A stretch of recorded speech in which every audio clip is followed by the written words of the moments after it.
ایک انہوں نے پوچھا کہ یو ایس اے سے کویسچن تھا کہ ہمارے ہاں اکثر ایسا ہوتا ہے کہ میاں بیوی کا جوائنٹ اکاؤنٹ ہوتا ہے، تو جب اگر کوئی ان میں سے ایک فریق فوت ہو جاتا ہے، مثلا شوہر فوت ہوا، تو کیا جو اور خرچہ کہتے ہیں دونوں اسی میں سے کر رہے ہوتے ہیں، پتہ نہیں چلتا کہ کس کا کتنا مال ہے کتنا نہیں، اب جو باقی بچا ہوا ہے، تو جب انتقال ہو جاتا ہے تو دوسرا مال کس کا ہوگا؟ کیا اس اکاؤنٹ میں جو شیئر ہولڈر ہے یا شیئرنگ جس کی ہے وہ اس کو ملے گا یا وارثوں کو ملے گا؟ دیکھیں، اگر اس طرح صورتحال ہے کہ جوائنٹ اکاؤنٹ ہے، یہ دونوں کی سیلری اس میں آتی ہے اور خرچے کا پتہ نہیں چلا کہ کتنا خرچہ ہوا، یعنی اگر ہم اس کو ڈیوائڈ کریں تو بہت مشکل ہے کہ ہم یہ کہیں کہ تمہاری سیلری سے اتنا نکلا ہوگا اور میری سیلری سے اتنا نکلا ہوگا، کیونکہ جب جوائنٹ اکاؤنٹ ہوتا ہے تو اسی سے پھر گروسری وغیرہ بھی ہے، یوٹیلیٹی بلز بھی اسی سے بھرے جا رہے ہیں اور دیگر شادی بیاہ کے خرچے ہوتے ہیں۔ اس کا مطلب ہے کہ آخر میں کیلکولیشن کرنا مشکل ہو جاتا ہے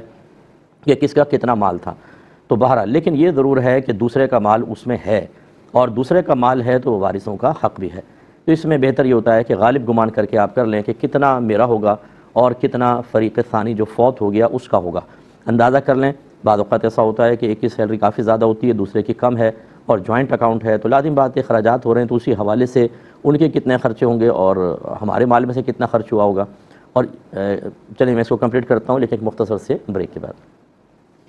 بسم اللہ الرحمن الرحیم۔ تو خلاصہ کلام یہ ہے کہ اگر جوائنٹ اکاؤنٹ ہے اور ایک فریق کا انتقال ہو گیا